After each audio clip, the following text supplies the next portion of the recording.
Wali Songo sekarang ribut dengan Pak Alawi. Nah, apakah betul Wali Songo itu nggak punya keturunan? Loh, keturunannya itu sekarang jumlahnya jutaan di Indonesia, ribuan bahkan jutaan. Ingat, masa lalu kita tuh yang melawan Belanda itu bukan tentara, yang lawan ini pondok-pondok pesantren itu. Tuh, kata siapa? Wali Songo nggak ada punya keturunan. Keturunannya banyak sekali, bahkan juta. Itu saya duduk aja ya, karena saya agak sakit kalau berdiri. Yang saya hormati Kiai Haji Muhammad Abdul Gufron Al-Bantani, yang dibilang Abuya Gufron, pimpinan Pondok Pesantren Unik, yang kemarin saya di Malang menghadiri, sekarang menghadiri juga yang Ponpes Unik di Jakarta. Beliau ini masih saudara sama saya ya, di rangkaiannya Sultan Banten itu beliau. Saya dari Safiuddin Sultan Banten 17, itu larikan diri ke Jawa Timur, menikah dengan Jawa Timur, nanti anaknya namanya Kunti. Nah, Kunti itu rangkaian leluhur saya. Nanti silang dengan rangkaiannya Badruddin yang menikah dengan Nyai Mas Fitria, anaknya Sunan Giri ke-8. Nah ini. Kemudian yang saya hormati pula Kiai Haji Syekh Sa'rif Rahmat RASQMA selaku Padepokan Sunan Kalijaga. Nah, Sunan Kalijaga itu punya anak namanya Ratu Mandoko, dan punya anak juga Sunan Muria, itu anaknya Ratu Mandoko, anaknya Sunan Kalijogo. Ratu Mandoko itu dikawini oleh Kebo Kenongo menghasilkan Joko Tingkir. Nah, Joko Tingkir nanti menikah dengan namanya Mas Cempoko, anaknya Trenggono, nanti melahirkan Pangeran Benowo, melahirkan lagi Diah Banowati. Diah Banowati nanti menikah silang dengan Sedo Kepiak atau dibilang Mas Jolang, atau Sultan Agung Hanyokrowati, nanti melahirkan anak Sultan Agung Hanyokrokusumo. Itu rangkaiannya keraton-keraton Jawa Tengah. Berarti saudara juga. Kita ini blasteran kerajaan sama Wali Songo. Nah itu istilahnya. Ya, tepuk tangan.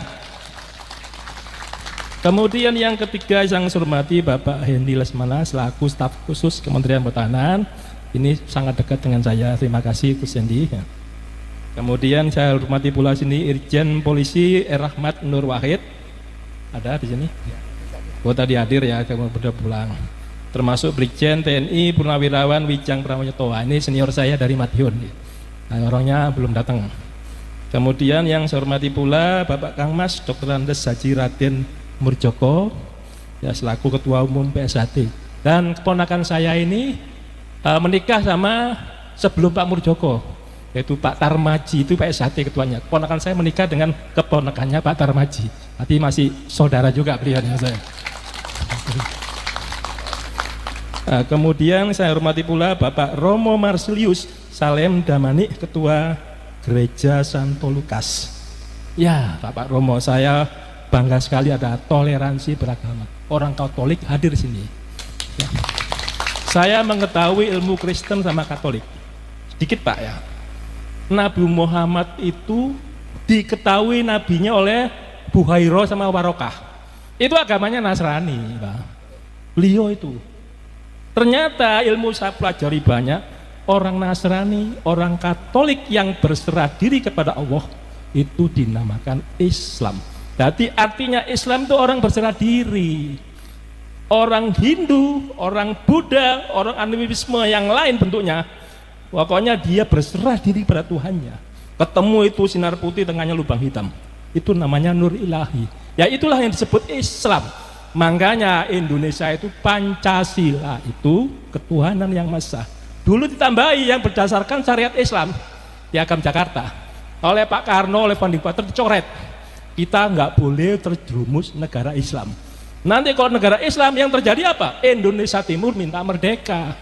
Situ Kristen Katolik paling banyak di Papua. Kemudian Bali Hindu. Itu yang terjadi. Makanya kesepakatan adalah Pancasila. Ketuhanan. Itu bukan berarti Tuhannya banyak. Kean itu bukan banyak. Bukan Tuhan yang Esa. Nama Tuhan yang banyak. Asmaul Husna menurut Islam adalah 99 nama Tuhan. Menurut Katolik Trinity, betul ya? Allah Bapa Surga, Allah Anak, Rohul Kudus.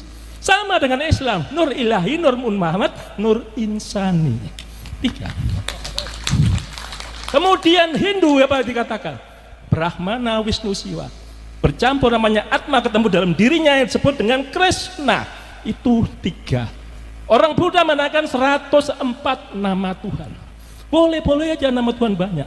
Yang penting Tuhanmu dan Tuhanku adalah sama. Itu. Perkara prakteknya orang Katolik di gereja menyanyi, silakan saja. Kita juga gitu, membaca Al-Quran dengan merdu, ya gak apa-apa, dinikmati. Itu namanya Pancasila, toleransi beragama. Saya akan cerita sedikit. Kenapa sih dulu Indonesia itu belum ada kok perang terus? Ini perangnya kita mulai dari Jawa Barat, karena kita tinggal di Jakarta. Jakarta itu sebelum Jakarta namanya Batavia, dikuasai Belanda. Sebelum Batavia dikuasai Portugis, namanya Jayakarta. Nah, sebelum Jakarta nama-nama lain.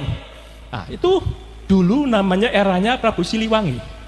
Ya, kita lihat sekarang eranya Prabu Siliwangi 1350-an. Ya.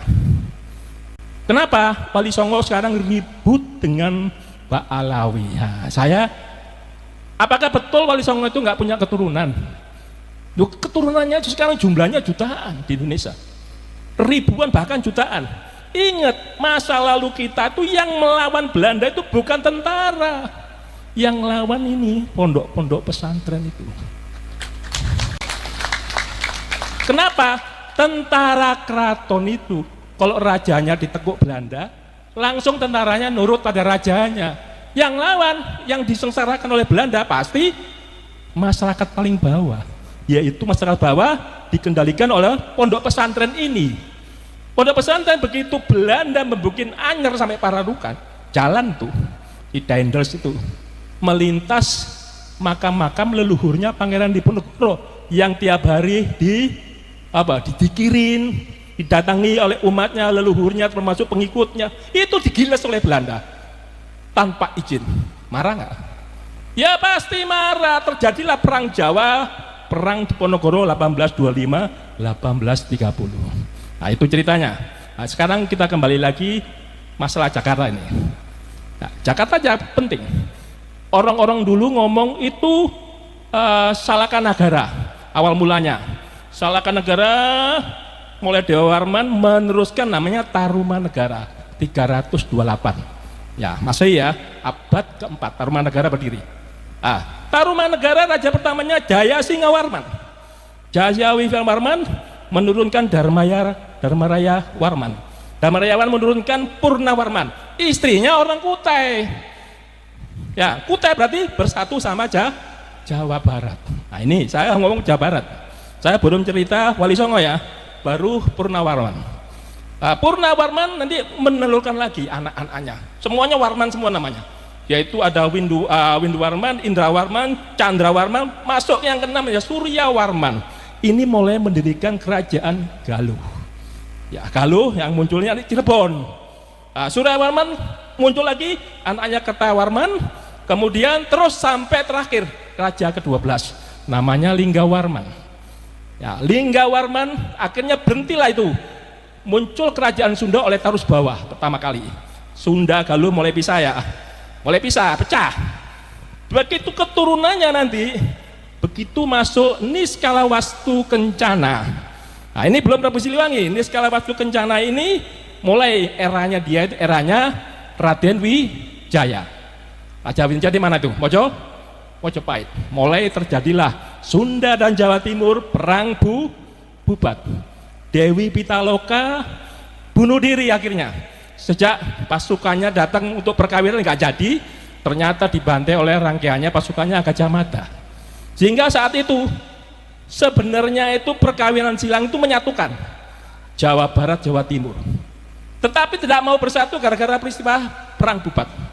Ternyata Raden Wijaya itu bawanya bapak kandungnya Raden Wijaya, Mojopahit itu namanya Jayadharma, adalah keturunan Siliwangi. Itu bapaknya. Siapa? Mandimina menikah dengan Parwati. Parwati adalah Kalingga. Yang Mandimina rangkaiannya Sunda Galuh. Itu rudanya Raden Wijaya. Ibunya Raden Wijaya namanya Lembutol. Yang dibilang dia Wisnu Murti. Dia wis multi punya bapak Mahesa Cempaka, Mahesa Cempaka punya bapak Mahesa Wong Atleng, Mahesa Wong Atleng punya bapak namanya Kenaro. Ya ingat ya, nah, itu rangkaian. Jadi Raden Wijaya ingin menyatukan. Akhirnya apa? Sebenarnya dia adalah pangeran, ibaratnya orang sah menjadi mempersatu kerajaan. Hampir bersatu itu saat itu. Akhirnya pecah. Sehingga yang ditunjuk oleh dia Pitaloka ini punya adik kecil, masih kecil, namanya Wastu Kencana tadi. Ya, Prabu Wastu Kencana. Prabu Wastu Kencana sekarang lihat besar jadi putra mahkota, dia jadikan Raja Galuh, Sunda Galuh. Dia menikah dengan Larasati, Larasukarti, Dewi Larasukarti, menghasilkan Kentring Manik. Yang nanti Kentring Manik menghasilkan Susuk Tunggal. Susuk Tunggal punya anak Kentring Manik. Kentring Manik ini akan dinikahi oleh Prabu Siliwangi. Ya. Kemudian Wastu Kencana menikah lagi dengan anaknya patihnya Burosora yang dinamakan Dewa Kisnala. Ini yang punya anak Dewa Kisnala nih punya anak namanya Prabu Siliwangi. Jadi Prabu Siliwangi sama Kentring Manik itu saudara sepupu dinikahkan. Sementara Ki Gedeng Tapa seorang yang berguru di Syekh Kuro di Karawang ini menikah dengan Prabu Siliwangi, menghasilkan 3 orang anak namanya Walang Sungsang, Roro Santang sama Kian Santang. Ini Roro Santang menikah dengan Raja Mesir yang berkelana masuk ke petani namanya Raja Abdullah, sehingga bapaknya Raja Abdullah ini Nurul Alam itu mengislamkan Patani yang sekarang jadi pemberontak di Thailand Selatan. Itu keturunannya satu rangkaian dengan Sunan Gunung Jati, Syarif Hidayatullah. Dan punya saudara lagi Abdullah namanya di Ternate, yaitu Raja Ba'abullah. Nah, itu rangkaiannya. Nah, kita kembali lagi ke Wastu Kencana. Dewa Kisnala punya anak Prabu Siliwangi. Nanti Prabu Siliwangi menikah juga namanya Dewi Ambet Asih, menghasilkan 3 orang yaitu Mandaka, kemudian Gagak Ampiar, baru Dewi Ratu Merana. Nah, 3 ini yang kelompok Prabu Siliwangi terkenal. Nah, sekarang kita lihat yang Sunan Gunung Jati. Sunan Gunung Jati begitu masuk Islam, menyebarkan Islam, yang marah bapak kandungnya sendiri, kakeknya sendiri, yaitu Prabu Siliwangi. Karena Prabu Siliwangi mempertahankan Hindu. Kenapa kok cucu saya itu menyebarkan Islam? Marahlah Prabu Siliwangi, nggak mau tunduk, mau diserang. So cucunya sendiri diserang. Disuruhlah Pangeran Purboyo dari Garut untuk menyerang si Sunan Gunung Jati. Di tengah perjalanan bukannya menyerang, Pangeran Purboyo dan pengikutnya malah masuk Islam, sehingga semua Garut itu menjadi Islam. Lebarlah wilayah Islam Indonesia gara-gara Sunan Gunung Jati. Jawa Barat separuh masih wilayahnya Sunda, miliknya Prabu Siliwangi. Kemudian Prabu Siliwangi yang dari Kentring Manik tadi punya anak namanya Surawisesa. Anaknya 3, Surawisesa, Surosowan sama Surawati. Nah, tilang aja anak kedua Surosowan namanya Kawunganten. Kawunganten ini dikawinkan dengan anaknya Roro Santang yang dibilang Syarif Hidayatullah, dikawinkan sepupu nih sama, menjadi Adipati Banten pertama. Setelah jadi Adipati masuk Islam, sehingga agama Hindu semakin sempit. Bingung mau kalah, apa yang dilakukan Prabu Siliwangi? Bersekongkol dengan Portugis. Portugis menguasai Malaka saat itu. Diserang sama Aceh terus. Aceh lagi, Aceh. Tapi Aceh kalah terus. Ditulis di Kapten Tak Belanda itu mengkritik. Pertahanan Aceh seperti kandang kuda, dibilang gitu. Orang Jawa juga gitu, seperti pertahanannya kandang kuda, terbuat dari batu mata merah. Berarti kalau sekali dibom pakai kanon langsung jebol. Mereka rampas senapan saya, kanon saya, sampai saya pergi. Begitu saya datang lagi masih saja menggunakan perang gajah. Itu dikritik oleh Kapten Tak. Karena Aceh kalah terus di Malaka, apa yang terjadi dilakukan Sunan Gunung Jati setelah menyatukan Banten jadi Islam? Sunan Gunung Jati menikahi putri Lampung. Akhirnya Lampung bersekongkol dengan Banten untuk mengusir Portugis. Portugis kedatangan Belanda, Portugis nyingkir ke Timor Leste. Sehingga Portugis tadi dikasih pelabuhan oleh Prabu Siliwangi namanya Jayakarta, itu Portugis. Begitu Belanda masuk, Cornelis de Houtman 1596, sehingga Jakarta saat itu menjadi Batavia. Nah, saat itulah membuat jalan itu, sehingga semua di mana-mana Belanda adalah merusak kehidupan kerajaan kita, termasuk Wali Songo. Nah, tapi itu perlu diingat, ketika orang Cirebon itu Galuh melawan Belanda, melawan Portugis, dia bersatu dengan kerajaan Jawa yaitu Joko Tingkir, sehingga Jawa Cirebon bersatu.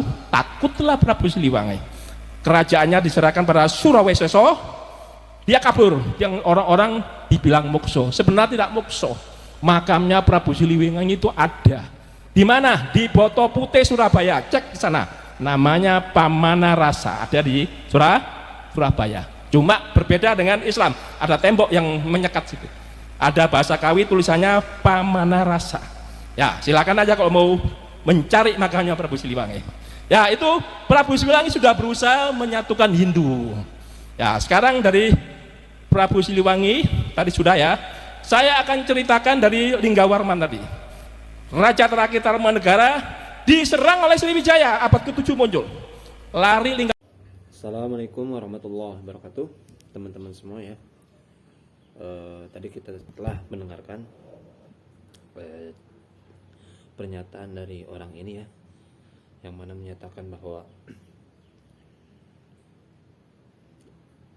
kemerdekaan Republik Indonesia ini ya dibantu dengan para ulama, para kiai, para santri ya teman-teman.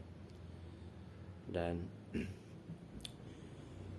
orang ini ya membantah pernyataan dari Habib Bahar bin Smith, yang mana Habib Bahar menyatakan bahwa keturunan Terah Wali Songo itu terputus ya, karena dari